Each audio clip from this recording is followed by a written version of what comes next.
Uh, Hello, my name is Oliver. I'm an alcoholic, and this is our Big Book meeting of Alcoholics Anonymous. Let's start with the Serenity Prayer. God, grant us the serenity to accept the things we cannot change, the courage to change the things we can, and the wisdom to know the difference. We are on the top of page 26 in my edition, the fourth edition of the Big Book, but starting with a certain American businessman. నమస్కారం మిత్రులారా. నా పేరు రమణ. నేను Oliver మళ్ళీ big book అధ్యయనం కోసం మీ ముందుకు వచ్చాము. మొట్టమొదట ప్రశాంతి ప్రార్థనతో మొదలు పెడదామండి. దేవా, నేను మార్చలేని విషయములను అంగీకరించుటకు నాకు ప్రశాంతతనిమ్ము, మార్చగలిగిన విషయములను మార్చుకొనుటకు ధైర్యమునిమ్ము, మరియు పైరింటికి గల తేడాను తెలుసుకును వివేకమునిమ్ము. సో మళ్ళీ మొదలు పెడదామండి. మనం ఎక్కడ నుంచి మొదలు పెడదామంటే, కిందటి మాట మనం చేసుకున్నప్పుడు ఒక్కటి 2 వారాల మధ్యలో మానాం కాబట్టి గుర్తు చేస్తున్నా. తెలుగు బిగ్ బుక్ లో 25వ పేజీ 2వ పేరాలో ఉన్నామండి. మనం ఎంతో సమర్థత, మంచి అవగాహన, పటిమ, గొప్ప శీలం అన్న చోట మొదలు పెడుతున్నాం. Yes, Oliver, please go ahead. Thank you. A certain American businessman had ability, good sense, and high character. They are talking about Roland Hazard, who was one of the two men who appeared in court and kept Evie Thatcher from going to prison. So he's essentially Bill Wilson's grand sponsor, except that he never came into AA. He got sober through the Oxford group, our spiritual predecessor that we've talked about before. For years, he had floundered from one sanitarium to another. So just drinking and leaving and drinking again. He had consulted the best known American psychiatrists, and there's a man named Courtney Baylor who was the premier American psychiatrist at the time, who is also someone who influenced early AA, and he was one of Roland Hazard's doctors. Then he had gone to Europe, placing himself in the care of a celebrated physician, the psychiatrist Dr. Young, Dr. Carl Jung, who later became friends and correspondent with Bill Wilson, who prescribed for him. Do you want to translate that, Ramana? Yeah, did you mean prescribe for bill Wilson? Oh no, prescribed for Roland Hazard. I'm sorry. Okay, okay, that's okay. No, I just clarified. I thought you knew something interesting. Not that so interesting. మిత్రులారా, ఆ, మళ్ళీ ఎంతో సమర్థత, మంచి అవగాహన, పటిమ, గొప్ప శీలం కలిగిన అమెరికన్ వ్యాపారవేత్త ఒక ఆయన ఉండేవాడు. ఎన్నో సంవత్సరాల పాటు అతను మానసిక శరణాలయాల చుట్టూ గిజగిజలాడుతూ తిరుగుతూ ఉండేవాడు. ఎవరి వ్యక్తి అంటే, ఇతని పేరు రోలండ్ హ్యాజర్డ్. ఈ రోలండ్ హ్యాజర్డ్ అన్న మనిషి సంపన్నుల కుటుంబంలో పుట్టినవాడు. ఆ, మనకి సంబంధం ఎలాగా అంటే, బిల్ విల్సన్ కి మెసేజ్ ఇచ్చిన సందేశాన్ని ఆక్స్ఫర్డ్ గ్రూప్ మెసేజ్ ఇచ్చిన ఎబ్బీ థాచర్ గురించి మనం చెప్పుకున్నాం, బిల్ కథలో చెప్పుకున్నాం. అతనే వచ్చి నీ నీ ఇష్టం వచ్చిన దేవుని ప్రార్థించుకోరా అని బిల్ చెప్పినప్పుడు బిల్కి ఆ, ఒక్కసారి ఆధ్యాత్మిక అనుభవం కలిగి అక్కడి నుంచి అతను సోబర్ అయ్యే దారిలో పడ్డాడు అని మనం చదువుకున్నాం. సో ఆ ఎబ్బి కోర్టులో ఉన్నప్పుడు ఏదో కేసులో అతను విడిపించడానికి 2 మనుషులు వెళ్ళారు జడ్జి గారి దగ్గరికి. ఆ ఇద్దరిలో ఒకడు ఈ రోలండ్ హ్యాజర్డ్, ఇతను కూడా తాగుబోతు. సో ఒక విధంగా చెప్పుకోవాలంటే, మన బిల్ విల్సన్ స్పాన్సర్ ఎబ్బి అయితే, ఎబ్బి స్పాన్సర్ రోలండ్ అయితే, రోలండ్ గ్రాండ్ స్పాన్సర్ అనమాట, తాతగారు అనమాట ఏఏలో మన బిల్కి. సరే, అప్పటికి ఏ లేదు కదండి. సో ఆ, రోలండ్ హజార్డ్ ఏ మెంబర్ కాదు, తర్వాత కూడా ఏఏలో చేరలేదు ఆయన. ఆయన ఆక్స్ఫర్డ్ గ్రూప్ సభ్యుడిగానే ఉన్నాడు. ఆక్స్ఫర్డ్ గ్రూప్ లోనే ఆయన సోబర్ అయ్యాడు రోలండ్. సరే, సంపన్నుల కుటుంబంలో పెరిగాడు, పెద్దింటి బిడ్డ కాబట్టి అతన్ని ఏదో మానసిక నిపుణుల దగ్గరికి పట్టుకెళ్లారు. కోర్ట్నీ బెయిలర్ అని అమెరికాలో చాలా ప్రసిద్ధి పొందిన ఆ రోజుల్లో మానసిక వ్యాధుల నిపుణుడు ఉండేవాడు. ఆయన దగ్గర పట్టుకెళ్లారు. వీడు ఇలా విపరీతంగా తాగేస్తున్నాడు, ఏం చేయాలి అని. ఆయన కొంత చికిత్స చేశాడు, ఆయన వల్ల కాలేదు ఏమో. సో యూరోప్ పంపించాడు. కార్ల్ యంగ్ అని ప్రపంచ ఖ్యాతి సాధించిన ఒక మానసిక వైద్యుల నిపుణుడు ఉండేవాడు. ఈ కార్ల్ యంగ్ తర్వాత రోజుల్లో 1960ల్లో బిల్ విల్సన్ తో స్నేహం అయింది. తర్వాత బిల్ విల్సన్ కి ఉత్తర ప్రత్యుత్తరాలు కూడా జరిగాయి, బిల్కిను కాల్యాకి. సో ఆ కాల్యాం దగ్గరికి వెళ్ళాడు. Yes, Oliver. Thank you. Though experience had made him skeptical, he finished his treatment with unusual confidence. His physical and mental condition were unusually good. Above all, he believed he had acquired such a profound knowledge of the inner workings of his mind and its hidden springs that relapse is unthinkable. All right, so one thing I forgot to mention. Roland Hazard was incredibly rich. He had a tremendous amount of money. His family had interests in the Firestone Tire Company and various other chemical interests. He was from Newport, Rhode Island, which, if you ever visit Rhode Island and go to Newport, there is an area called, I think, Millionaires Row or something. It's just mansion after mansion after mansion right on the ocean. And you can tour them today for about $50 each because very few of them are private residences because no one now can afford to live in them anymore. That's where he's from, that kind of money, that kind of wealth, but it didn't keep him sober. And so he visited Dr. Young at Dr. Young's clinic in Switzerland. That's the kind of money he had. Oh, I can't stop drinking. You have a clinic in on the other side of the planet? I'll just go there and live there for a few months. No big deal.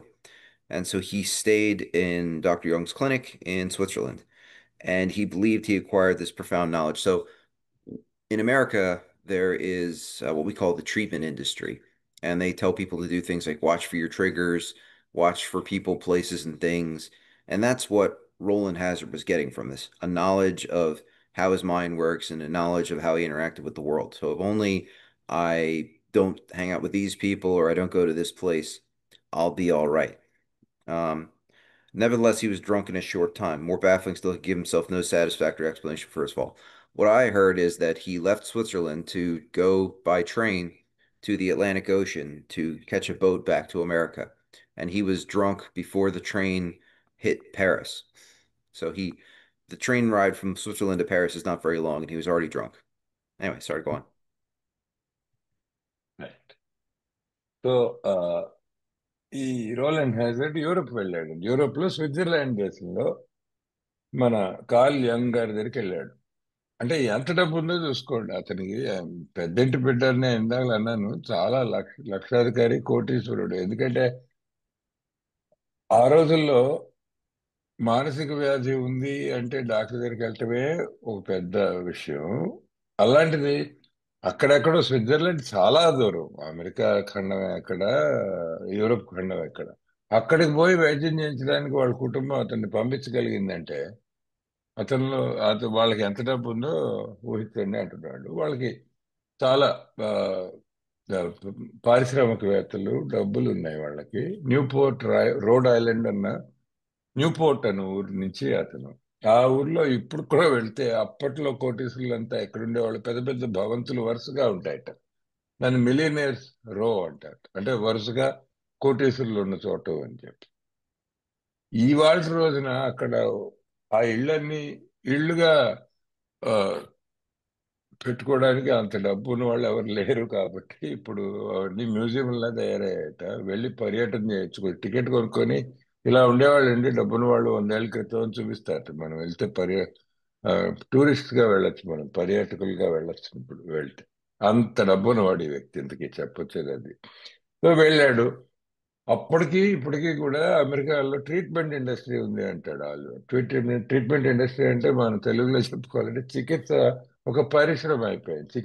చికిత్స ఒక వ్యాపారం అయిపోయింది. ఆ వ్యాపారంలో ఏమిటంటే వాళ్ళు, సరే, మానసిక వైద్యుల నిపుణులు ఉన్నారు, ఇవాళ ఉన్నారు, అప్పుడు ఉన్నారు. వాళ్ళు ఏంటంటే నీలో ఈ లోటుపాట్లు ఉన్నాయి, నువ్వు ఇది కానీ సరిదిద్దుకుంటే నీ మనసులో నువ్వు బాగుంటావు, ఇట్లాంటి మనుషులతో వేలాడకపోతే బాగుంటావు, ఇది అది అని చెప్పి ఏవో చెప్తారు. పని చేసిన వాడికి పని చేస్తున్నావు మనకు తెలీదు. ఈ వ్యక్తికి అమెరికాలో పని చేయలేదు. సో స్విట్జర్లాండ్ పోయాడు. స్విట్జర్లాండ్ పోయి మనం డాక్టర్ యాంగ్తో మాట్లాడాడు. సో ఐరోపా వెళ్ళి అక్కడ ఒక ప్రఖ్యాత వైద్యుని వద్ద చికిత్స కొరకు చేరాడు. గత అనుభవం దృష్ట్యా ఫలితం గురించి తాను అనుమానాస్పదంగా ఉన్నప్పటికీ, ఎందుకంటే ఎన్నిసార్లు ప్రయత్నం చేసినా మనం మానలేదు కదా తాగుడు. అయితే చికిత్సను అసాధారణ విశ్వాసంతో ఆ వ్యాపారవేత్త పూర్తి చేశాడు. చాలా నమ్మకం కలిగింది ఈ అంగు గారు చెప్పిన విషయాలన్నీ. అవన్నీ నోట్ చేసుకున్నాడు, బుర్రలో పెట్టుకున్నాడు. ఇంకేముంది, అయిపోయింది, తాగుడు చచ్చింది, అయిపోయింది అనుకున్నాడు, విరుగుడు వచ్చేసింది, దొరికేసింది అనుకున్నాడు. అన్నిటికంటే ఎక్కువగా అతని మనసు యొక్క అంతర్గత పని రీతులు మరియు పనితీరులు మరియు దానిలో దాగి ఉన్న ఆలోచన వెల్లువల గురించి గొప్ప గంభీరమైన అవగాహన సంపాదించాలని అతను ఎంతగా విశ్వసించాడంటే తను మరలా తిరిగి తాగడం అసంభవం అనుకున్నాడు. అది అంత నమ్మకం కలిగింది ఈ చికిత్స. ఇంక చచ్చిన తాగను, ఈయన చెప్పిన వైద్యం ఏదో బాగుంది, నాకు అంతా అర్థమైపోయింది నా మనసులో ఉన్న ఇబ్బంది గురించి. ఏముందండి, ఇక దాని గురించి జ్ఞానం వచ్చి అర్థం చేసుకున్నానంటే దాన్ని నేను నా అంతటి నేనే తీర్చుకోగలను అన్న నమ్మకం గట్టిగా కలిగి బయలుదేరాడు. అక్కడి నుంచి వైద్యం అయిపోయింది, బయలుదేరాడు. ఇంత జరిగినా కూడా అతి కొద్ది కాలంలో అతను తిరిగి తాగాడు. ఇది తాగుబోతున్న వ్యవహారం. ఇందుకే ఆలివర్ చెప్పిన పెట్టకథ ఏంటంటే, స్విట్జర్లాండ్ నుంచి అతను రైల్లో ప్యారిస్ వెళ్తున్నట్టు, ఫ్రాన్స్ దేశంలో. చాలా దగ్గర దగ్గర రెండు దేశాలు, చిన్న చిన్న దేశాలు పక్క పక్కనే ఉంటాయి. సో ప్యారిస్ మహానగరానికి రైల్లో వెళ్ళి ప్యారిస్ నుంచి సముద్రం నౌక ప్రయాణం చేసి అమెరికా రావాలి ఆ రోజుల్లో. అయితే మనవాడు ప్యారిస్ వెళ్లే లోపలే తాగేశాట. అంటే కొద్ది దూరంలోని, కొద్ది గంటల్లోని. ఇది తాగుబోతున్నా అతనికి చేసిన విషయం. Yes, Oliver, he got drunk in Paris. Yeah. So he returned to this doctor whom he admired. He took the next train back to Switzerland, apparently. That's what I was told. And asked him point blank why he could not recover. He wished above all things to regain self-control. He seemed quite rational and well balanced with respect to other problems, yet he had no control whatever over alcohol. Why was this? Again, very successful man from a very successful family, but he couldn't stop drinking. Why? He begged Dr. Young to tell him the whole truth, and he got it. In the doctor's judgment, he was utterly hopeless. He could never regain his position in society, and he'd have to place himself under lock and key or hire a bodyguard if he expected to live long. That was a great physician's opinion. So, the best we can do for you, Mr. Hazard, is we can lock you into a cage, or you can hire people who follow you around, and their only job is to keep you sober. Yeah. So ఇంత జరిగినా కూడా అతి కొద్ది కాలంలో తిరిగి తాగాడు. మంచి చెప్పుకున్నాం కదా, ప్యారిస్ వెళ్లే లోపల తాగేసాడు వీడు. తాగేస్తే దానికన్నా కలవరపరిచే విషయం ఏంటంటే, అంటే చాలా అసలు ఆశ్చర్యకరమైన విషయం ఏంటంటే, తన పతనానికి సంతృప్తికరమైన వివరణ తనకు తాను ఇచ్చుకోలేకపోవడం. అది ఒకటి, తాగడం, ఎందుకు తాగానో తెలీదు. రెండును, తాగడం ఏమిటి, అసలు ఎందుకు తాగారో నాకే తెలియదు అన్న భావం. మరి ఇన్ని కనుక్కున్నాడు కదా డాక్టర్ గారు, ఇన్ని చెప్పారు కదా, మనసులో ఇది ఉంది, అది ఉంది, ఈ గొడవ ఉంది, దీన్ని ఇలా నయం చేసుకోవచ్చు. మరి అన్ని సలహాలు తీసుకొని అన్ని వచ్చేసాయి, ఇంకా వచ్చేసి నీకు తిరిగి తాగడం అసంభవం అనుకున్నవాడు, కొద్ది గంటల క్రితం అసంభవం అనుకున్నవాడు, ప్యారిస్ వచ్చే లోపల ఎట్ట తాగానని వాడికి మర్చిపోయింది. అలా అతడు తను ఆరాధించి ఆ డాక్టర్ దగ్గరికి తిరిగి వచ్చాడు. అదే ప్యారిస్ నుంచి మళ్ళీ తిరుగుటప్పల్లో స్విట్జర్లాండ్ పోయాడు. మళ్ళీ కొద్ది గంటలు అని చెప్పా కదా, వెళ్ళిపోయాడు. వెళ్ళిపోయి తను ఎందుకు కోలుకోలేకపోయాడో నిర్మోహమాటంగా ఆ డాక్టర్ని అడిగాడు. అన్నిటికంటే ముఖ్యంగా ఆత్మ నిగ్రహాన్ని తిరిగి పొందాలని అతను కోరుకున్నాడు. అదే అంటున్నాడు, ఎందుకంటే నేను నియంత్రణలో పెట్టుకోలేకపోతున్నాను ఈ తాగుడు అన్నది. నేను అనుకున్నప్పుడు తాగి అనుకున్నప్పుడు మానేలాగా నా మనసు ఎందుకు ప్రవర్తించట్లేదు, నా మనసు ఎందుకు నాకు సహకరించట్లేదు. నా ఆలోచన అయితే తాగుడు మానాలనే కదా, ఎందుకు మానలేకపోతున్నానండి అసలు, తిరిగి తిరిగి మళ్ళీ అట్లే ఆ సీసా దగ్గరికి ఎందుకు పోతున్నాను సార్ అని అడిగాడు. మిగతా సమస్యల విషయంలో అతను ఎంతో హేతుబద్ధంగాను సమతూకంగాను కనిపిస్తాడు. మరి అన్ని విషయాల్లోనూ చాలా బాగుంటాడే మనిషి. మిగతా అన్ని విషయాలు, తాగుడు తప్ప మిగతా అన్ని విషయాల్లో నిర్ణయాలు తీసుకోగలడు. అతను చాలా విజయాలు సాధించాడు వ్యాపారంలో. వాళ్ళ కుటుంబం చాలా మంచి కుటుంబం, మంచి ఇంటివాడు. మరి ఇవన్నీ అయినప్పటికీ అతనికి ఆల్కహాల్ మీద ఏమాత్రం నియంత్రణ లేదు. ఎందుకనలా అని అడిగాడు. పూర్తి నిజాన్ని చెప్పమని డాక్టర్ గారిని ప్రాధేయపడ్డాడు. అడిగాడు, అసలు నిజం చెప్పేయండి, ఇంకా ముసుగులో గుద్దులాట వద్దు, నాకు ఉన్న మాట ఉన్నట్టు చెప్పండి సార్. నిజం తెలుసుకున్నవాడు డాక్టర్ గారి తుది అభిప్రాయం ప్రకారం నిజం తెలుసుకున్నాడు. ఇప్పుడు నిజం చెప్పాడు డాక్టర్. అంటే ఇంతకుముందు అబద్ధం చెప్పాడని కాదు, ఇప్పుడు ఇక నిర్మోహమాటంగా చెప్పాడు. డాక్టర్ గారు ఏం చెప్పారంటే, నా తుది అభిప్రాయం ఏంటంటే, అసలు చివరికి నేను చెప్పేది ఏంటంటే, నువ్వు సంపూర్ణంగా నిస్సహాయుడివి అని చెప్పారు. తన పూర్వపు స్థానాన్ని తిరిగి ఎన్నటికీ పొందలేడు. అనుకున్నప్పుడు తాగుడు దగ్గరికి వెళ్ళడం, లేకపోతే ఒక డ్రింక్ తాగడం, మరోసారి అనుకున్నప్పుడు మానివేయటం, అటువంటి నియంత్రణ అనేది నీ జీవితంలో ఆల్కహాల్ విషయంలో అసంభవం అయినా నువ్వు పూర్తిగా దారి తప్పావు, పూర్తిగా అవుట్ అయిపోయావు అని చెప్పాడు. చిన్నగా చెప్పాలంటే తనకు తాను తాళం వేయించుకొని ఖచ్చితంగా బంధించుకోవాల్సిందే, లేదా అతను ఎక్కువ కాలం బ్రతకాలని కోరుకున్నట్లయితే ఒక బాడీ గార్డ్ని నియమించుకోవాల్సిందే. అది ఒక గొప్ప వైద్యుడి అభిప్రాయం. చూసారా, మరి ప్రపంచంలో ఉన్న ఆ రోజుల్లో ఉన్న ఇద్దరు గొప్ప మానసిక వైద్యులు ఉండేవాళ్ళు. అందులో ఒకడు ఇవి యంగ్. అంత దూరం పోయి ఆయన దగ్గర వైద్యం పొందితే ఆయన చెప్పిన విషయం నిజం ఇది. చూడు బాబు, నువ్వు పూర్తి నిస్సహాయుడివి, ఆల్కహాల్ ముందు శక్తిహీనుడివి, అప్పుడు స్టెప్పులు లేవు కానీ ఈ భాష చెప్పాడు, నువ్వు పూర్తి శక్తిహీనుడివి, నీ వల్ల కాదు, నువ్వు ఇలా తాగి తాగి చస్తావు, అలాంటి ఆల్కహాలిక్ నువ్వు భయంకరమైన స్థితిలో ఉన్నావు. రెండే పద్ధతులు నువ్వు బతుకుండాలంటే, ఒకటి ఏంటంటే నిన్ను నువ్వు ఓ బోల్లో పడేసుకొని నిన్ను నువ్వే తాళం బయట ఎవరితో వేయించేసి చెవికి పాడేసేయండి, ఆ బోన్లో బతుకు, మందు లేకుండా, అయితే ఓ గదిలో బతికే, అదొక్కటే పద్ధతి. లేదు, ఓ మనిషిని పెట్టుకొని, ఇదే బోల్ డబ్బు ఉన్నాయి కదా, వాడు నీ వెంటే ఉంటాడు పగలు రాత్రి, నువ్వు తాక్కుండా కాపాడడం మాత్రమే వాడు ఉద్యోగం. అలాంటి వాడిని వాడు పెట్టుకుని వాడితో తిరుగుతూ ఉంటే నీ అంతటి నువ్వుగా మాత్రం తిరగడానికి లేదు, నీ అంతటి నువ్వుగా ఏమీ చేయలేవు, తాగుడికి దూరంగా ఉండలేవు. చెప్పేశాడంతే, మరణ శాసనం లాంటిది ఇది, చెప్పాడంతే మొహం మీద. Yes. Thank you. But this man still lives and is a free man. He does not need a bodyguard, nor is he confined. So he's not paying people to follow him around, and he's not locked up. He can go anywhere on this earth where other free men may go without disaster, provided he remains willing to maintain a certain simple attitude. And that attitude comes from his spiritual relationship with God, his conscious relationship with God. Some of our alcoholic readers may think they can do without spiritual help. Let us tell you the rest of the conversation our friend had with his doctor. So some people might think that, if I just don't drink and go to meetings and keep sober, I'll be okay.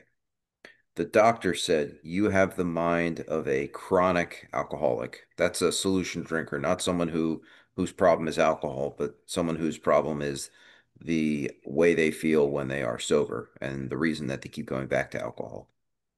I have never seen one single case recover where that state of mind exists to the extent that it does in you. Our friend felt as though the gates of hell had closed on him with a clang. He said to the doctor, is there no exception? Translate the Ramana.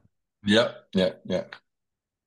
So ఇలా వైద్యుడు మరి ఒక గొప్ప వైద్యుని అభిప్రాయం అది. ఇంత గొప్ప వైద్యుడి దగ్గరికి వెళ్తే నీకు అసలు ఏమీ చేయలేను రా బాబు అని చెప్పాడు కదా. కానీ ఇప్పుడు కట్ చేస్తే, ఇప్పుడు ఈ పుస్తకం రాసే వాళ్ళకి 39 కదా ఇది బిల్ రాస్తున్నప్పుడు, ఈ మనిషి ఇంకా బతికే ఉన్నాడు. అంతేకాకుండా అతను పూర్తి స్వేచ్ఛాజీవి, అతను బంధించబడి లేడు, బాడీ గార్డ్ అవసరం లేదు. మరి ఎటువంటి ప్రమాదం జరగకుండా ఇతర స్వేచ్ఛాజీవుల్లాగే ఈ భూప్రపంచంలో ఎక్కడికైనా సరే తిరగలడు. అయితే అతి సామాన్యమైన ఒక దృక్పథాన్ని అలవర్చుకుని దాన్ని కొనసాగించడానికి అంగీకారం కలిగి ఉంటేనే అది సాధ్యం. ఇది ఇక్కడ చిక్కుముడికి విరుగుడు ఏమిటో చెప్పి, ముడి ఎలా విప్పాలో చెప్తున్నాడు ఇప్పుడు. మరి అంత పెద్ద డాక్టర్కే పట్టుపడని ఈ జబ్బు ఎలా నయమైందండి? ఈ మనిషి మరి ఇలాగా తను తాను ఒక గదిలో బంధించుకోలేదు, తాళం వేసి చెవి పారేయమన్నాం కదా, అది జరగలేదు. అలాగే నువ్వు మనిషిని నియమించుకొని వాడిని వెనకాల వెంటే పెట్టుకొని తిరగటం లేదు. ఇవన్నీ లేకుండా స్వేచ్ఛగా తిరుగుతున్నాడు, ఎక్కడ కావస్తే అక్కడ తిరుగుతున్నాడు, అలా ఏం కావస్తే అది చేయగలుగుతున్నాడు. మరి ఇది ఎట్లా సాధ్యమైంది? అంత తాగుబోతు మనిషి ఇలా తాగుడు మానేసి ఇట్లా మామూలుగా ఎలా ఉండగలుగుతున్నాడు? అందరిలాగే ఎక్కడికి వస్తే అక్కడికి వెళ్ళడం, ఇంకా ఏ పని వస్తే పని చేయడం ఎలా చేయగలుగుతున్నాడు అంటే, అతి సామాన్యమైన ఒక దృక్పథాన్ని అలవర్చుకొని. ఏమిటి ఆ దృక్పథం అంటే, దేవునితో సత్సంబంధం పెంచుకున్నాడు. ఇది మెయిన్. మళ్ళీ అటు తిరిగి ఇటు తిరిగి వచ్చేది ఏంటంటే మరి దీనికి పరిష్కారం ఏమిటి అంటే భగవానుతో ఆత్మగత సాన్నిహిత్యం అని మన తర్వాత మనం 11 సోపానాలు చదివాక 11 దాంట్లో వస్తుంది అది. ఆ విషయం అతను ముందు అలవర్చుకున్న రోజు ఇదంతా ప్రోగ్రాం ముందు రోజు అండి.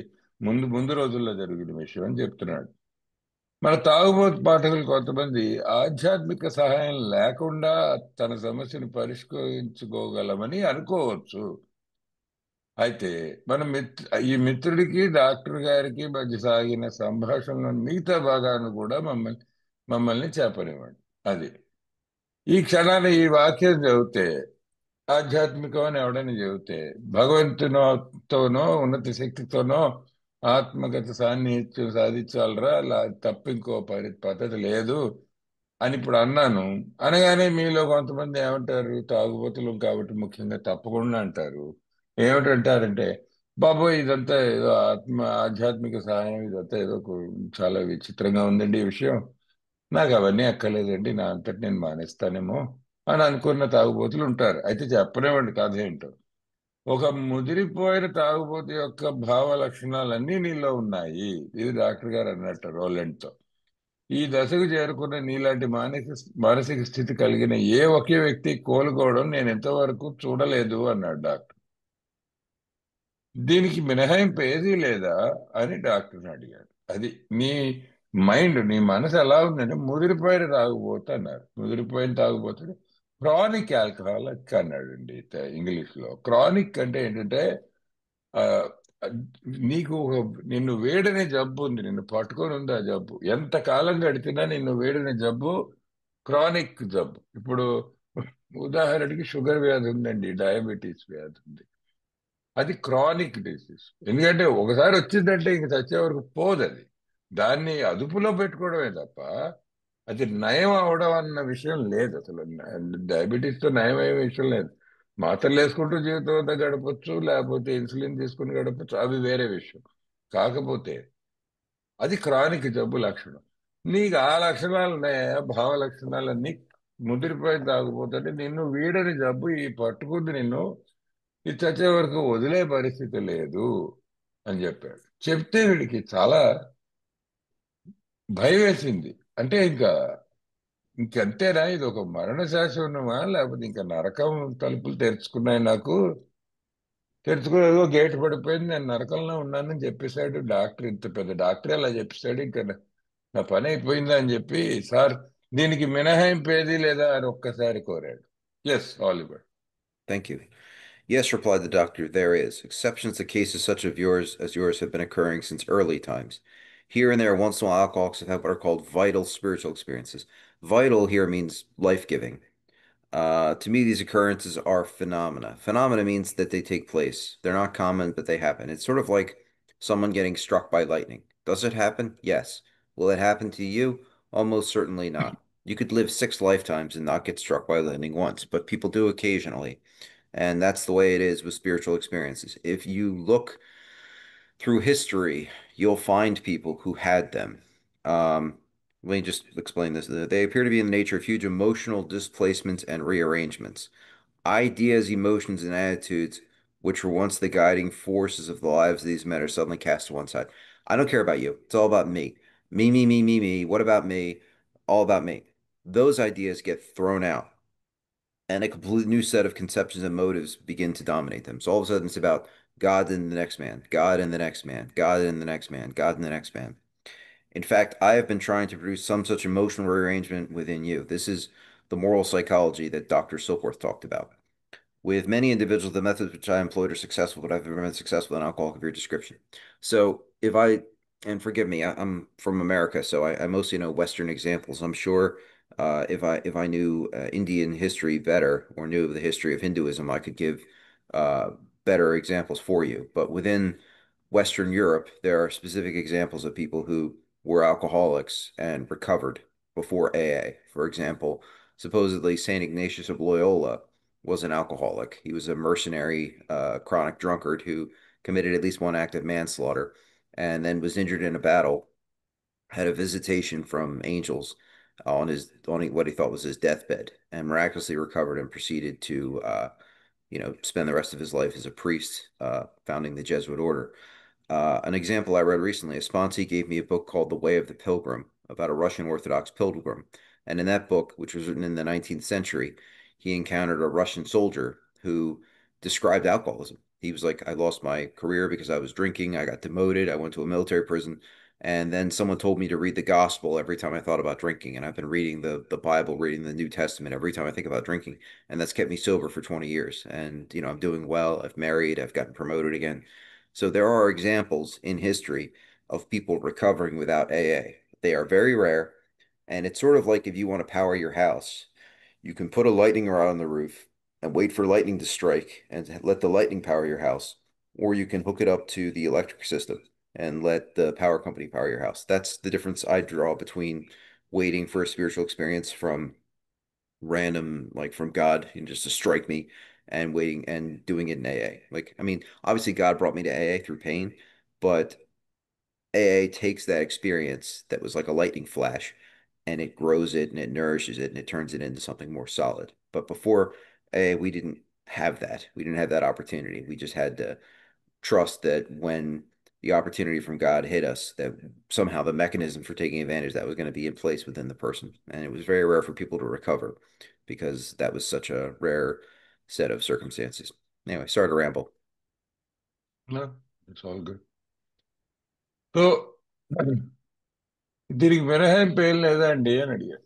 అంటే ఇంక ఇంతేనా, నేను నరకంలోకి తోసివేయబడ్డానట్టే నట్టేనా, ఇంకంతేనా నా బతుకు అని అడిగారు. అంటే మినహాయింపు ఉంది అన్నాడు. నీలాంటి వ్యక్తుల విషయంలో కొన్ని మినహాయింపులు పూర్వకాలం నుండి వస్తున్నాయి. తడప ఎప్పుడో ఒకసారి తాము జీవనావశ్యకమైన ఆధ్యాత్మిక అనుభవాలను లోనయ్యామని తాగుబోతులు చెప్తూ ఉంటారు. అదా జీవనావశ్యకమైన, చాలా పెద్ద మాట. అంటే ముఖ్యం ప్రాణం పోసేవి అని అర్థం. ప్రాణం నిలబెట్టడానికి అవసరమైనవన్నీ అని అర్థం. వైటల్ అన్నమాట. ఇప్పుడు మన శరీరంలో భాగాలు ఉన్నాయి. ఇప్పుడు కాలు ఉందండి, ప్రాణావశ్యకమైన అంగం కాదు. కాళ్ళు అవసరమే, అవసరం కాదని అంటలేదు. వచ్చి పాదం పోయిందనుకోండి, ఏదో యాక్సిడెంట్ లోనో అవసరమై తీసేశారు అనుకోండి, పాదం లేకుండా బతకలేవా, బతకగలం. చేయి లేకుండా బతకలేవా, బతకగలం. కళ్ళు లేకుండా బతకగలం. దుర్భరమైన జీవితమే కానీ బ్రతకగలం. గుండె కొట్టుకోకుండా బ్రతకలేడు మనిషి. మెదడు లేకుండా బ్రతకలేడు.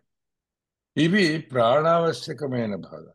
అలాగే జీవనావశ్యకమైన ఆధ్యాత్మిక అనుభవాలకు లోనయ్యామని చెబుతుంటారు అన్నాడు.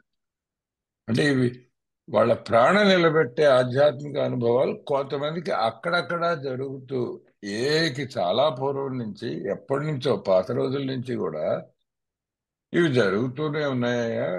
పచ్చి తాగుబోతులుగా ఉన్నవాళ్ళు బాగుపడి మళ్ళీ బతికి బట్టగట్టి బాగుపడ్డారు, ఈ ఆధ్యాత్మిక అనుభవాలు జరిగిన వాళ్ళు అని చెప్తూ ఏమన్నాడంటే, నా మటుకు నాకు ఈ సంఘటనలు అసాధారణ అద్భుతాలుగా గోచరిస్తాయి. అసాధారణమైన అద్భుతాలుగా గోచరిస్తాయట. ఇవి చాలా పెద్ద భావావేశ స్థితిగతుల స్వభావాలుగా కనిపిస్తూ ఉంటాయి. ఈ వ్యక్తుల జీవితాల్లో ఒకప్పటి మార్గదర్శక సూత్రాలైన ఆలోచనలు, ఆవేశాలు మరియు అభిరుచులు, అకస్మాత్తుగా ఒక పక్కకు నెట్టవేయబడి మరొక సరికొత్త భావ తలంపుల సముదాయం వాటిని అధిగమించడం ప్రారంభిస్తుంది. ఇది చాలా కఠినమైన భాష. సో వాళ్ళు చెప్పదలుచుకుంది ఏంటంటే, ఒకప్పుడు నా ఆలోచనలు, ఆవేశాలు, అభిరుచులు పక్క తీసేసి కొత్త భావాలు, కొత్త అభివృద్ధులు, కొత్త ఆలోచనలు నెలకొంటాయి ఆ మనసులో. అలా ఉన్నవాడు బాగుపడతాడు. మన విషయంలో, తాగుబోతుల విషయంలో ఏ భావాలు పోతాయి, ఏ భావాలు కొత్తవి చోటు చేసుకుంటాయంటే చాలా సరళంగా చెప్పచ్చండి. మనం తాగుబోతులుగా ఉన్నంతకాలం మనం మనసులో చోటు చేసుకున్న ఆలోచననండి, ఆవేశమేనండి, అభివృద్ధి మనకు ఉన్నది ఒకటేనండి: నేను నేను నేను నేను. స్వార్థపూరితమైన ఆలోచన.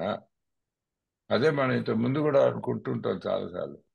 అహంకారము, మమకారం. నేను, నాది, అవి రెండు పట్టుకు వేలాడడం మాత్రమే చాతనవును మనకి. తాగుబోతులుగా ఉన్న తాగుబోతులుగా ఉన్న ఆ తర్వాత మన సీసాయిల్లో ఎంత తాగామో ఎన్ని సీసాలు తాగామన్నది కాదు, మన జీవితాన్ని నడిపించే భావం అది. అయితే అది పక్కకి పెట్టు నెట్టగలిగి వాటి స్థానంలో దేవుడు, పక్క మనిషి, ఈ పక్కన ఉన్న మనిషికి సాయం చేయగలనా, ఆ దేవుడికి ఏమైనా ఉపయోగపడగలనా, జీవితం ఇచ్చిన ఆ ఉన్నత శక్తి ఏదైనా అవనివ్వండి, దానికి ఇంత విలువ ఇచ్చే పని చేయగలనా, ఆ విలువ ఇచ్చే పని ఏంటి, పక్కవాడికి ఏదో ఒక ఇంత సేవ చేయగలనా, ఈ భావాలు పక్కకి తుడిచిపెట్టి ఈ కొత్త భావం మనసులో చోటు చేసుకుంటే మనం బాగుపడతాము అని డాక్టర్ చెప్తాడు. అయితే ఆయన ఒకటి రెండు ఉదాహరణలు చెప్పాడు ఆలివరు. ఆయన చెప్పింది ఏంటంటే, నన్ను క్షమించండి, నాకు భారతీయ చరిత్ర అంత గొప్పగా తెలీదు, మీ దగ్గర కూడా ఇలాగా బాగుపడిన వాళ్ళు ఉండొచ్చును. అంటే అకస్మాత్తుగా ఈ ఆధ్యాత్మిక అనుభవం ఒకటి జరిగి ఏదో పిడుగుపడినట్టు, అకస్మాత్తుగా అంటే పిడుగుపడినంత అరుదుగా జరుగుతాయి ఇలాంటి పనులు. ఒక్కొక్కరు బాగుపడిన వాళ్ళు ఉంటారు. ఇప్పుడు ఒక ఉదాహరణ చెప్పారు, సెయింట్ ఇగ్నేషియస్ ఆఫ్ లోయోలా అని చెప్పి. అతను మత పెద్ద, క్రిస్టియన్ మత పెద్ద, జెస్విట్స్ కి సంస్థాపకుడు. మనకి భారతదేశంలో బాగా తెలుసు సెయింట్ ఇగ్నేషియస్ ఆఫ్ లోయోలా, ఎందుకంటే లోయోలా కాలేజీ విజయవాడలో ఉంది, మెడ్రాస్లో ఉంది, చాలా చోట్ల. రైట్, ఈ లోయోలా అని పేరు. ఆయన సెయింట్ ఇగ్నేషియస్ ఆఫ్ లోయోలా ఏదో యుద్ధం చేస్తూ ఏదో సైన్యంలో భాగంగా ఉండేవాట, వచ్చి తాగుబోత, కనీసం ఒక మనిషిని చంపిన ఆధారాలు కూడా ఉన్నాయి యుద్ధంలోనూ ఎందులోనూ. ఇంకా చనిపోతాను అని మరణశయ్య మీద పడుకొని ఉన్నాడు, ఇంకా చచ్చిపోతాడు అనుకొని. ఆయనకి ఎలా అనిపించింటే ఓ దేవదూతలు వచ్చి అతన్ని రక్షించి అతనికి బోధన చేసినట్టుగా అనిపించింది. ఆ తర్వాత లేచి కూర్చున్నాడు ఆరోగ్యవంతంగా. తర్వాత జెస్విట్ అనే ఒక తెగని ఆయన స్థాపించి ఇవాల్టి వరకు వాళ్ళు ఉన్నారు. జెస్విట్స్ లాయల కాలేజీలు నడుపుతున్నారు. ఆయన పేరు మీద ఎన్నో ఆ, ఎంతో మంది ఒక ఆ, మతాన్ని నమ్ముకొని ముందుకు వెళ్తున్నారు. సో ఉన్నాయా అంటే ఉన్నాయండి, అనుమానం లేదు, ఇలాంటివి జరుగుతూనే ఉన్నాయి. ఇంకొకటి ఆయన చాట్ లో కూడా పెట్టారు, the way of the pilgrim అని చెప్పి. అది రష్యాలో ఆర్థడాక్స్ చర్చ్, రష్యా వాళ్ళ చర్చ్ వేరు, రోమన్ క్యాథలిక్ చర్చ్ వేరు. సో రష్యాలో చర్చ్తో అక్కడ యేసుక్రీస్తుని పట్టుకొని బాగుపడిన వాడు కథ ఇంకోటి చెప్పాడు. అది పెద్ద కథ, మనకు అనవసరం. ముఖ్యమైన విషయం ఏంటంటే, ఇలా అక్కడ జరుగుతాయంటే తప్పకుండా జరుగుతాయి. ఎటొచ్చి ఇప్పుడు నువ్వు నేను తాగుబోతులు ఇక్కడ ఈ మీటింగ్ లో కూర్చుని మనం ఏం చేయాలి, మనం అలా ఎదురు చూస్తూ ఉండాలా ఎప్పుడైనా పిడుగు పడుతుందని? చూడొచ్చు, పడచ్చు. కాకపోతే పిడుగు పడుతుందా నా మీద ఈ జీవితకాలం అంటే ఏమో, ఎన్ని జన్మలు ఎత్తితే పడుతుందో పిడుగు. అలాగే నాకు అలాంటి గొప్ప ఆధ్యాత్మిక అనుభవం ఇగ్నిషియస్ ఆఫ్ లోయోలా లాంటిది కలగాలంటే ఏమో ఈ జన్మలో అవుతుందో అవ్వదో, దాని బదులు ఈ ప్రోగ్రామ్ని పట్టుకోవచ్చు కదా అంటాడు. అయితే దీనికి ఉదాహరణ ఎలా చెప్పారంటే, ఇప్పుడు పిడుగు కూడా విద్యుత్ తరంగమే కదండి. సో నీకు ఇంట్లో బల్బు వెలగాలంటే ఇంటి చుట్టూ ఇనప కడ్డీలు పొడుగాటివి పెట్టుకొని, ఎప్పుడైనా పిడుగు పడుతుందేమో, పడినప్పుడు విద్యుత్ ప్రసారం జరుగుతుందేమో, దానివల్ల బల్బు వెలుగుతుందేమో అని అలా ఎదురు చూస్తూ జీవితం అంతా అంధకారంలో గడపచ్చు. లేదు, కరెంట్ కనెక్షన్ తీసుకోవచ్చు. మన పవర్ కంపెనీకి ఫోన్ చేసి, ఏమండి మాకు ఇక్కడ ఒక ఇల్లు కట్టుకున్నామండి, మాకు పవర్ కనెక్షన్ కావాలని ఇంత డబ్బు కడితే వాళ్ళు ఇస్తారు. ఇక్కడ డబ్బు కూడా కట్టకుండానే కనెక్షన్ ఇస్తుంది. ఇది ఆలివర్ చెప్పిన ఉదాహరణ. సో అయితే ఇలాగ సరికొత్త భావతలంపుల సముదాయం వాటిని అధిగమించడం ప్రారంభిస్తే నువ్వేమైనా బాగుపడే అవకాశం ఉందిరా బాబు అని చెప్పాడు డాక్టర్. మళ్ళీ ఇంకా మొదలు పెడదాం. Yes, Oliver. Thank you. Just to make clear, it's not about a specific religion, but about the spiritual practice of self-abandonment and service to others, which is common to every religion. I just know the Western examples because that's where I'm from, but others Sure, could name other sure. examples. Upon hearing this, our friend was somewhat relieved, for he reflected, after all, he was a good church member. So that's what he gets out of this. Oh, wow, I'm a Christian. I go to church every Sunday. This hope, however, was destroyed by the doctors telling him, though all his religious convictions are very good, it's good that you have religious beliefs. In his case, they did not spell the necessary vital spiritual experience. So it's one thing to have a religion that you call yourself, or whose ideas you believe in your mind in the abstract. It's another thing to have it be a vital force in your life, where the most important thing I do is to serve the will of God every moment of every day. That is the kind of transformation we need, not a superficial thing. Oh, today I'm a Christian. Tomorrow I'm an atheist. Day after that I'm a Muslim. Ah, then I'm Jewish. It's like you just change religious beliefs like you're changing clothes. Just a set of ideas that you switch out. We want something much deeper, the core of the man. Here was the terrible dilemma in which our friend found himself when he had the extraordinary experience, which, as Roy told you, made him a free man. We, in our turn, sought the same escape of all the desperation of drowning men. Drowning men don't care. When I'm drowning, if you throw me a life preserver, I don't care what you look like. I don't care what country you're from. I don't care what religion you have. I don't care who you vote for. I don't care if you're gay or straight. I don't care about anything. I just don't want to drown. I'll take that life preserver from you. That's the kind of desperation we need. If I still have any bigotry, prejudice, nationalism, any kind of intolerance, then I still think that I can choose who throws me a life preserver. I'm gonna die. What seemed at first a flimsy reed has proved to be the loving and powerful hand of God. So I desperately reach out for AA because it's the last thing that I see. And it feels like a flimsy reed, but it's where the hand of God meets my hand. My hand let go of the bottle and reached for this flimsy reed, and God's hand grabs me there and pulls me out of the water. A new life's been given us, or if you prefer, a design for living that really works, a plan of life that really actually works and functions for us rather than the alcoholic squalor of despair that we come from. Sorry to go on. Not at all. So చాలా మంది వ్యక్తుల విషయంలో నేను ఉపయోగించిన పద్ధతులు విజయవంతం అయ్యాయి, కానీ నీలాంటి లక్షణాలు ఉన్న తాగుబోతు విషయంలో మాత్రం నేను ఎప్పుడూ విజయం సాధించలేదు అన్నాడు డాక్టర్. సో ఇలా జరిగాయని విన్నాను. ఇలా కొంతమందిలో ఈ పాత ఆలోచనల్ని మార్చుకొని కొత్త ఆలోచనలు వాళ్ళ మనసులోకి వచ్చేలాగా నేను చికిత్స చేయగలిచాను, కానీ నీ ఇలాంటి తాగుబోతుకు మాత్రం అది చాలా అతి కష్టంగా ఉందా బాబు అని చెప్పి డాక్టర్ గారు చెప్పిందంతా విన్న తర్వాత మిత్రుడు కొంత ఉపశమనం పొందాడండి.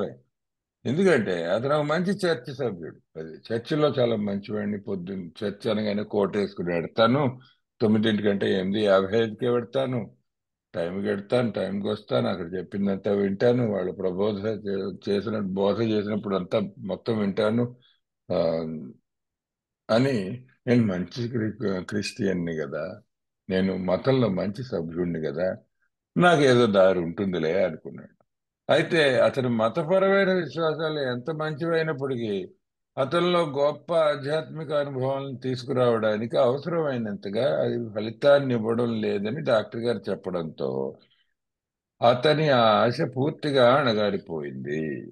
ఇది చాలా ముఖ్యమైన విషయం. ఎందుకంటేనండి, మనం మతంలో నేను మతపరంగా చాలా నాకు నమ్మకం ఎక్కువండి అని చెప్తే తాగుబోతనానికి అది విరుగుడు కాదు అన్నది పాయింట్.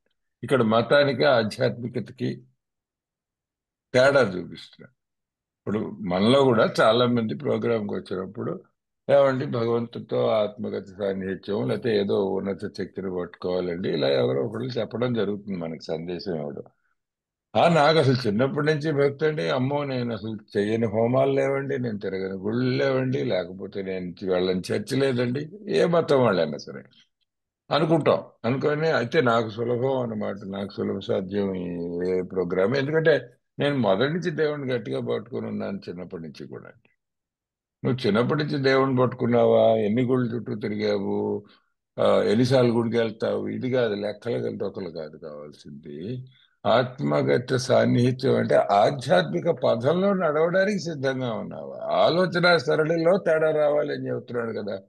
నేను పోయి దేవుడు పక్కవాడు, దేవుడు సాటి మనిషి, ఇది కదా నాకు రావాల్సిన నాలో ఆలోచన. అది పొద్దున సాయంత్రం ఊపిరి ఆడినంతసేపు ఆ దేవునితో ఆత్మగత సాన్నిహిత్యం ఉన్న జీవన విధానం నేను అవలంబించగలుగుతున్నానా లేదా, అది. నేను చర్చికి ఎన్నిసార్లు ఎడుతున్నాను, మసీదుకి ఎన్నిసార్లు ఎడుతున్నాను, లేకపోతే గుడికి ఎన్నిసార్లు వెళ్తున్నాను, అక్కడ ఎంతకాలం గడుపుతున్నాను, ఎంత ఎంత డబ్బు పోసి వ్రతాలు చేయిస్తున్నాను, వీటికి వాటికి సంబంధం లేదు. ఈ రకమైన భయంకరమైన సందిగ్ధ అవస్థలో తనను తాను కనుగొన్న తరుణంలో మన మిత్రుడు మేము ఇంత క్రితం చెప్పినట్టుగా ఒక అసాధారణమైన అనుభవాన్ని పొంది ఒక స్వేచ్ఛాజీవిగా చేయబడ్డాడు. అది సో ఈ ఆధ్యాత్మిక అనుభవం పొందడం ఒక్కటే మన తాగుడికి విరుగుడు అనేది పదే పదే కాదు చెప్తున్నారు. మా వరకు మేము మునిగిపోతున్న మనుషుల యొక్క నిరాశతో కూడిన తెగువతో ఇదే విధమైన పరిష్కారాన్ని కనుగొన్నాం. మొదట్లో దుర్బలమైన రెల్లులుగా కనిపించే కనిపించినది ఇప్పుడు ప్రేమతో నిండిన శక్తివంతమైన భగవంతుని అభయహస్తంగా నిరూపించబడింది. అది ఇంపార్టెంట్ ముఖ్యమైన విషయం అంటే మునిగిపోతున్న మనుషులు లాంటివండి. ఇప్పుడు ఏ గడప దగ్గరికి వచ్చేటప్పటికి నేనైనా మరి ఎవరైనా కూడా మునిగిపోతున్న మనుషులు లాంటి మానడం. నీళ్లు పైకి వచ్చేస్తున్నాయి, నేను ములుగుతున్నా, నాకు ఈత రాదు, అది నా పరిస్థితి. ఎంత నిస్సహాయంగా ప్రాణం కోసం కొట్టుకుంటుంటాడు ఆ వ్యక్తి. ఇంకొద్ది క్షణాల్లో మునిగితే ఇంకంతే అయిపోయింది, చచ్చిపోతాం. అలాంటి పరిస్థితుల్లో, అంత నిస్సహాయ పరిస్థితుల్లో సహాయం కోసం ఎక్కడ పడితే అక్కడ అరుస్తూ ఉంటాం. ఏమండి సాయం చేయండి, ఎవరైనా ఉన్నారా ఉన్నారా అని అరుస్తూ ఉంటాడు వాడు. ఆ సమయంలో ఎవడో వచ్చాడు సహాయానికి. వచ్చి ఒక కర్రో చెయ్యో అందించాడు. ఓ చిన్న రెల్లుల్లాగా కనిపిస్తున్నాయి, చిన్న పుల్ల అయినా సరే వాడు ఇచ్చాడు అనుకోండి, నీకు అందించాడు అనుకోండి, అప్పుడు ఏమడుగుతావండి వాడిని? తీసుకుంటావా? వాడు ఇచ్చిన సహాయం తీసుకుంటావా? లేకపోతే ఏమండి మీది ఏమిటి కులం, మీ మతం ఏమిటి, మీరు ఏ చర్చికి వెళ్తారు, లేకపోతే మీరు ఏ రాజకీయ పార్టీకి చెందిన వాళ్ళు, ఇలాంటి ప్రశ్నలు ఏమైనా అడుగుతామండి ఆ సమయంలో మనకు ఉన్నదేమిటి? నిరాశతో కూడిన తెగు. వాడు అందించాడంటే సాయం గట్టిగా పట్టుకోవడమే, అది తప్ప ఇంకో మార్గం లేదు మనకి. వాడు ఎంత నిరాశాజనకమైన దాని స్థితిలోంచి పుట్టిన తెగువతో పట్టుకుంటాడో గట్టిగా దానికి ఏ సాయం అందిస్తే ఆ సాయం, అంతే బలంతో మనం ఈ ప్రోగ్రామ్ని పట్టుకున్నాం. ఎందుకంటే మనం కూడా మునిగి చేస్తున్నాం. మనకి తెలియచ్చు తెలియకపోవచ్చు, కానీ ఈ జబ్బు మన్ని ముంచేస్తాం. అప్పుడు చేస్తే ఏమవుతుంది? ఏదో ఒక పొల్లో రెల్లో పట్టుకొని మనం వాడిచ్చిన సహాయాన్ని తీసుకోవడానికి సిద్ధపడ్డాం అనుకున్నది ప్రేమతో నిండిన శక్తివంతమైన భగవంతుని అభయహస్తంగా నిరూపించబడుతుంది. ఆ విషయం మనం పట్టుకున్న రోజు, ఏ మీటింగ్ లోకి మొట్టమొదటిసారి గదిలోకి ప్రవేశించిన రోజు మనకు తెలియచ్చు తెలియకపోవచ్చు, కానీ రాను రాను పట్టుకునే ఉంటే ఈ ప్రోగ్రామ్ ని, ఇది శక్తివంతమైన ఒక ఉన్నత శక్తి. పోనీ భగవంతుడు అన్న పదం మీకు నచ్చకపోతే వదిలేయచ్చు. శక్తివంతమైన ఒక శక్తి, ఒక ఉన్నత శక్తి అన్నమాట, ఏదో ఒకటి. అది మీకు అభయహస్తం ప్రసాదిస్తుందని అర్థం చేసుకోమని చెప్తున్నాడు. మాకు ఒక కొత్త జీవితం, లేదా మీరు దాన్ని వేరుగా పేర్కొనదలిస్తే నిజంగా పనిచేసే ఒక జీవన ప్రణాళిక ప్రసాదింపబడింది. ఇది జీవితాన్ని మొత్తం మార్చుకునే ప్రణాళిక. కేవలం ఒక నమ్మకం, ఒక పూజ, ఒక ప్రార్థన, ఒక బొట్టు, ఒక కట్టు కాదు. ఇది ఒక పూర్తి జీవన ప్రణాళిక. అంటే నేను ఇంత ముందు పాత జీవితం ఎట్లా గడుపుతున్నానో దాన్ని మొత్తం పక్కకు పెట్టేసి ఒక కొత్త జీవితం జీవించడానికి, కొత్త పద్ధతిలో బ్రతకడానికి ఉపక్రమిస్తున్నాం, మొదలు పెడుతున్నాం. అది చేయగలిస్తే, ఆ అభయహస్తాన్ని నీ గట్టిగా పట్టుకుంటే నువ్వు బతుకుతావు, తాగుడు లేకుండా సుఖశాంతులతో ఉండగలవు, కష్టాలు రాకుండా ఉండవు, జీవితం అన్నాక వస్తూనే ఉంటాయి. అది కాదు ఇక్కడ. తాగుడు మాత్రం నీ సమస్యగా ఉండదు. తాకుండా ఎదుర్కోగలవు జీవితాన్ని. అంతవరకు మేము వాగ్దానం చేయగలం. ఒక కొత్త జీవన ప్రణాళిక ఇది చెప్పాడు. జీవితం గడిపే ఒక కొత్త పద్ధతి బిగిస్తాం. Yes, please. Thank you. The distinguished American psychologist William James, in his book Varieties of Religious Experience, indicates a multitude of ways in which men have discovered God. I'm putting a link to a PDF for that book in the chat. I put The Way of the Pilgrim in there as well. William James is a very difficult author to read, I'll warn you, so read him very slowly. Um, Well, I've read him. It took me a while to get, I would read like 3 pages a day, but he does talk about a number of different religious practices. He's heavily focused on Western religious practices. He briefly mentions Islam and Hinduism and Buddhism, but it's heavily Western, I should warn you. And he talks a lot about atheism as well. We have no desire to convince anyone that there is only one way by which faith can be acquired. So whatever way works for you. If what we have learned and felt and seen means anything at all, it means that all of us, whatever our race, creed, or color, are the children of a living creator with whom we may form a relationship upon simple and understandable terms, as soon as we are willing and honest enough to try. So all of us can have a relationship with the God of understanding, regardless of any difference between us. And it's not my place to stand in the way of anyone's spiritual experience or to refuse to help someone get their relationship with God because of any prejudice that I might have, or a great prejudice that I have is the belief that I know the way to God and that you are doing it wrong. So you don't deserve to get a spiritual experience. That is playing God, and that is the height of ego. And in that mindset, I will go drink again. And so we don't have that mindset here in AA. We don't distinguish, we don't require people to join a certain religion or a certain political party or anything like that to get the spiritual experience. Those having religious affiliations will find here nothing disturbing to their beliefs or ceremonies. There is no friction among us over such matters. We don't argue about this stuff. We're not a debate society. We're not debating which religion is right. Do you want to translate that or should I go on? No, this is good. I will do this. Okay. వివిధ రకాల ఆధ్యాత్మిక అనుభవం, varieties of religious experience, ఇప్పుడే ఆయన link కూడా పెట్టారు మన Oliver అనే గ్రంథంలో. ప్రముఖ అమెరికన్ మానసిక శాస్త్రవేత్త విలియం జేమ్స్ మనుషులు భగవంతుని కనుగొన్న ఎన్నో మార్గాలను సూచించాడు. ఇప్పుడు ఈ పుస్తకం ఈయన లింక్ లో పెట్టాడు. విలియం జేమ్స్ చాలా గొప్పవాడు, చాలా గొప్ప శాస్త్రవేత్త, చాలా గొప్ప కుటుంబం నుంచి వచ్చినవాడు కూడా. అతను హార్వర్డ్ యూనివర్సిటీలో ప్రొఫెసర్ గా ఉండేవాడండి. అసలు హార్వర్డ్ యూనివర్సిటీలో మానసిక జబ్బులు, వాటి మీద పరిశోధన అన్న డిపార్ట్మెంట్ అసలు మొట్టమొదట స్థాపించిందే విలియం జేమ్స్. చాలా పెద్ద డాక్టర్ గారు.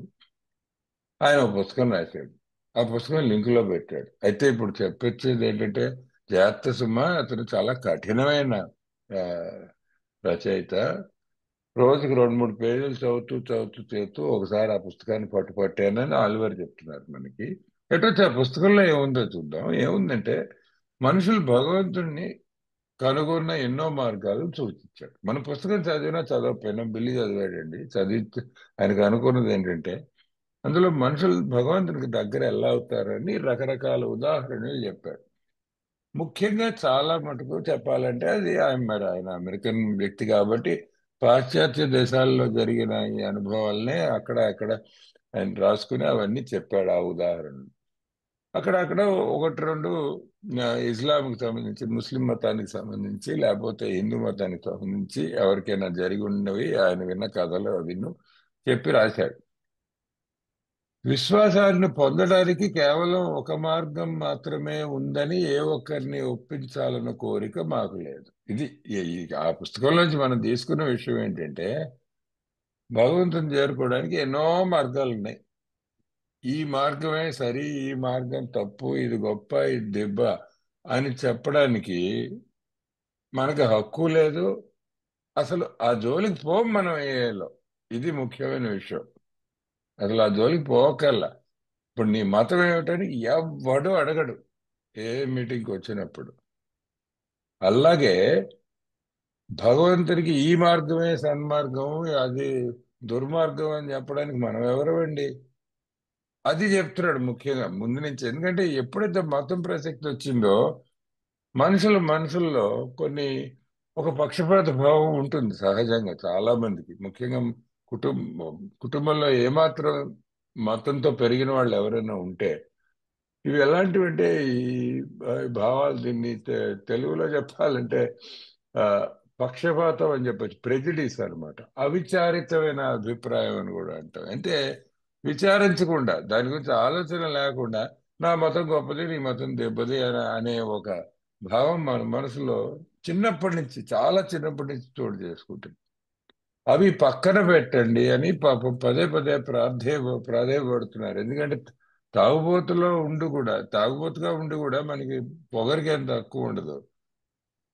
మన మతం మీద, మన ఇంటి పేరు మీద, మన ఊరి మీద మనకున్న అభిమానం, వీరాభిమానం ఒకటి కాదు.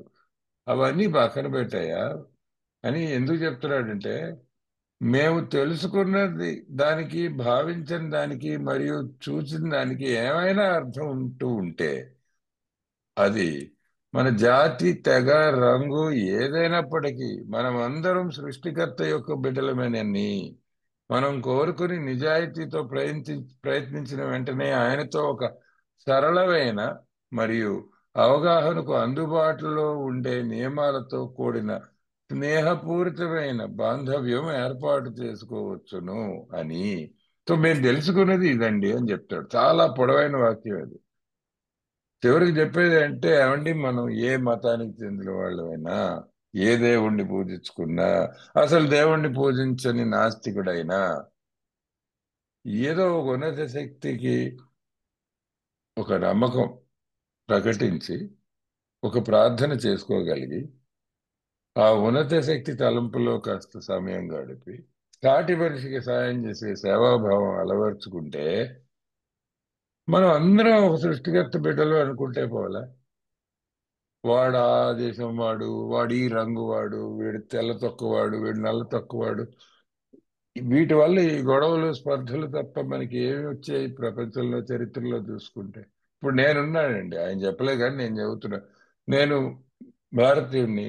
ఇగో నా తొక్క ఈ రంగులో ఉంటుంది, ఆయన చూడండి ఎంత తెల్లగా ఉన్నాడు. నేను ఇక్కడ ఈ దేశంలో వెళ్ళే ప్రతి మీటింగ్ లో వీళ్ళే ఎక్కువ ఉంటారు, తెల్లవాళ్ళు చాలా మంది ఉంటారు. నాలాంటి వాడు ఒక్కడు ఉంటాడు, నూటికి ఒకడు ఉంటాడు. నన్ను ఏనాడు కూడా నీ మతం ఏమిటి, నీ పాస్పోర్ట్ లో ఏ దేశం ఉంది, నీ రంగు ఏమిటి ఇలా ఉంది అని అడిగిన వాళ్ళు లేడే ఏ మీటింగ్ లో. ఎప్పుడు స్వాగతం, రండి కూర్చోండి, ఏమిటి కబుర్లు, ఎక్కడి నుంచి వచ్చారు, ఏమిటి కదా అని అడిగారు మొదట్లో. ఇప్పుడైతే అందరికీ అలవాటు అయిపోయారు. అది ఏలో ఉన్న సభ్రతృత్వం. ఇది నిజంగా జరుగుతోంది మన చుట్టూ. అందుకే చెప్తున్నాడు, మనమంతా సృష్టికర్తకి బిడ్డలమేనయ్యా బాబు అని చెప్పి. చాలా ముఖ్యమైన విషయం. మతానుబంధాలు కలిగిన వ్యక్తులు వారి నమ్మకాలు మరియు ఆచారాది కార్యాలు భంగం కలిగించే విషయాన్ని దేనిని ఇక్కడ కనుగొనరు. మేము ఏం చెప్పినా కూడా మీ మతానికి, మీ నమ్మకానికి భంగపరచండి, మీకు ఏం అవమానం లేకుండా చూస్తాం. అది పాపం చెప్తున్నాడు. అలాంటి విషయాల్లో మా మధ్య ఎటువంటి సంఘర్షణకు తావులేదు. మనకు ఉన్నది ఒకటే, అందరూ తాగుబోతులం, అందరికీ ఉమ్మడి సమస్య ఉంది, ఉమ్మడి పరిష్కారం కావాలి, అంతే. అంతే తప్ప నువ్వెవడివి నేనెవడివి ఈ కథంతా సంబంధం లేదు అని చెప్తున్నాడు చివరికి.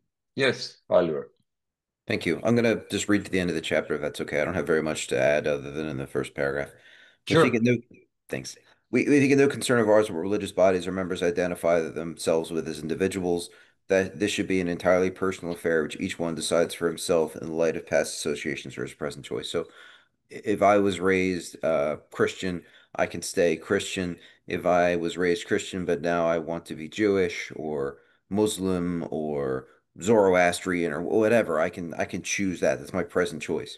Not all of us join religious bodies, but most of us favor such membership. So some people don't join a religious body at all. Some people are spiritual but not religious, as they say. Um, and then the rest of this chapter outlines the rest of the book. In the following chapter, there appears an explanation of alcoholism as we understand it, then a chapter addressed the agnostic. Many who were once in this class are now among our members. Surprisingly enough, we find such convictions no great obstacle to a spiritual experience. The way agnostics chapter. Further on, clear-cut directions are given showing how we recovered. This is in how it works into action, working with others. These are followed by and so on. These are followed by 42 personal experiences. The stories in the back of the book. Each individual in the personal stories describes in his own language and from his own point of view the way he established his relationship with God. So they're not in there because war stories and drunkalogs are so important, but because of the way they got a relationship with God. These give a fair cross section of our membership and a clear cut idea of what has actually happened in their lives. We hope no one will consider these self revealing accounts in bad taste.